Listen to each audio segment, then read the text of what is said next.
What's up, Mimi gang? It's Mimi and I am back with another video.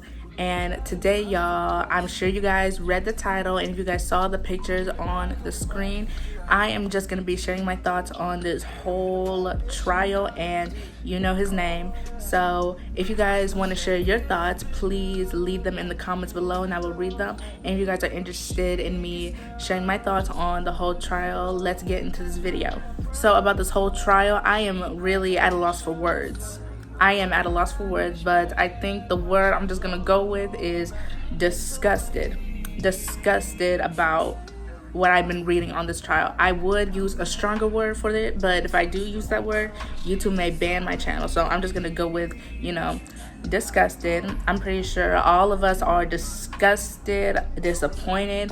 The reason why I use the word disappointed is because, this is a man that people looked up to. This is a man that everybody in pop culture and hip-hop culture and the entire music industry respected. Because of Diddy, we know, Biggie and artists like Mace, B5, Diddy Kane, Dirty Money, a lot of good artists. And it's a shame to see, someone you think that can't do no harm to anyone, is friendly, respects everybody, falls from grace. And he took a hard fall, I'm gonna tell you that. And it's a shame to see that a girl who had big dreams, to make it in the music industry was groomed, was played, was abused, was humiliated for this man's own entertainment purposes. Like, he got a kick out of her seeing, humiliated, seeing her all high, drugged up, all of that.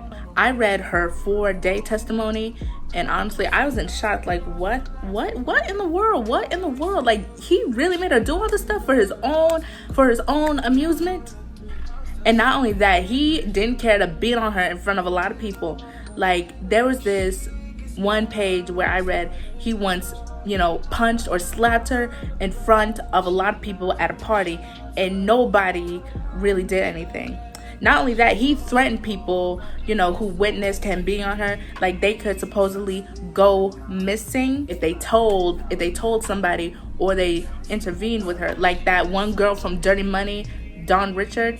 Yeah, she claimed that he hit her with a skillet. He threw some frying eggs on Cassie, not her. He witnessed Diddy throw some frying eggs on Cassie and beat her with a skillet.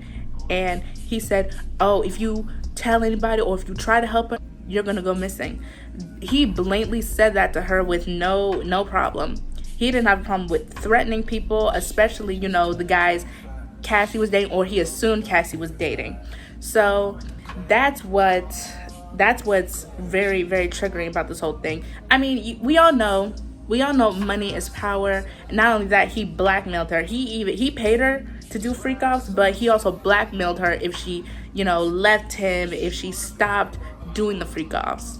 And for those that are slamming her for not really leaving him immediately, have you guys read what has been said at the trial? For those that judge her for not leaving him immediately, like, oh, if he was doing all this, why didn't she leave him? He blackmailed her. He would record the videos. Like, have y'all read what's been going on in the trial lately? Like, the jurors have been exposed to a lot of explicit sexual videos of the freak offs.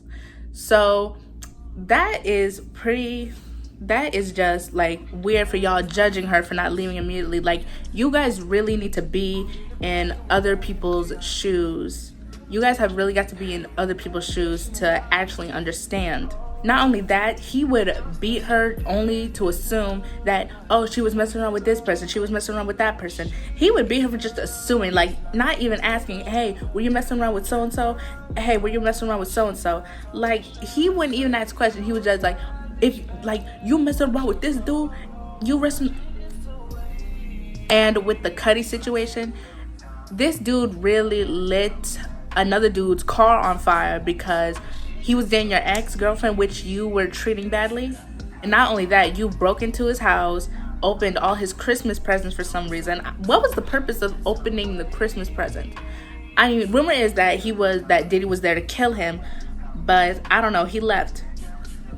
He just left. But what was the point of opening the Christmas presents? Like, you didn't take anything. What was your purpose? Like, that was so weird. And not only that, when he was confronted about it the next day, he was like, what do you mean? What are you talking about? Like, you play stupid. Like, he plays stupid in his face. Honestly, everything about this man is just crazy. Especially since this is someone I started to look up to in the music industry. Like, in 2022, like a few days after I graduated high school, I saw his whole BET Lifetime Achievement Award performance. I was like, go Diddy, go Diddy. He put a lot of great artists on. And to find this out almost next year when Cassie filed the lawsuit, it's just crazy to me. Most of the trial has been about the way he treated Cassie. Like, witnesses are saying, how they saw him do Cassie, all of that in general. Lately, I have been reading a lot of financial stuff that has been mentioned in the trial, such as his CFO and his assistant. They claim that all of the money that was supposed to go to Bad Boy, all of it didn't really go to Bad Boy. A lot of money that was for Bad Boy, it was purchased for a lot of things, they said. I really didn't know what it was, but they just saying that he wasn't spending all the money that was supposed to be for Bad Boy on Bad Boy. I don't know about y'all, but I am just now starting my business, so as of right now, I am solely responsible for any purchases that are made on my business card. Like, for example, if I need new packaging, if I need new product, boom, I get my card, I purchase it, and my bank statements come in. I make sure that they're all for my business. So I don't know what Diddy was spending his business money on, but hopefully, I'll find that out later. Speaking of Bad Boy, isn't it weird though how a lot of people that were signed to Bad Boy had big hits, immediately just fell off? Like Shine, B5, who else? Diddy Kane, Dirty Money. A lot of people that were signed to Bad Boy had big hits, just ultimately fell off. Like, they're not big as they used to be when they were signed to Bad Boy. So I looked on the roster. You guys can look on the roster for yourself. Like, go to Wikipedia, look up Bad Boy Records, and look where it says roster. And you'll see that there are only 4 people signed to Bad Boy. That includes Diddy and his 2 sons, Quincy and Christian. All right, y'all, I left real quick because I wanted to get my coffee. There is no ice in here, so I just left it in the freezer for a while, but it is nice and cold. So speaking of the artists, I want to talk about Mase a little bit. Mase, he was big in the 90s. Like, I listened to his debut album, Harlem World, not too long ago. And yeah, he had hits. I love, Feel So Good and What You Want with Total, all that. And the album, it did really good. It sold over, I think, 700,000. Then I looked up, well, what was his beef with Diddy? Because I heard that he and Diddy were beefing. Then I read that Mase is saying that Diddy owes him $300,000. He never paid him for an album, I think. I don't know, but all he said was that Diddy owed him $300,000 for something. I don't know what it was. But then Diddy clapped back and said, oh no, that man owed me $3 million for an album that was never shelved.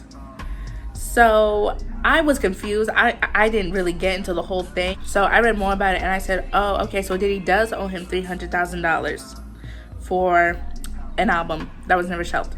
When Diddy clapped back and said, oh no, Mase owed me $3 million for an album that was never shelved. And everybody immediately took Diddy's side because some of us are blind by the stardom. Some of us are really blinded by stardom. But everybody says, Mase was the only one who could really see through Diddy. Honestly, I was pretty sure Mase was going to testify about how Diddy was treating him, stalling him for money, and all that other stuff.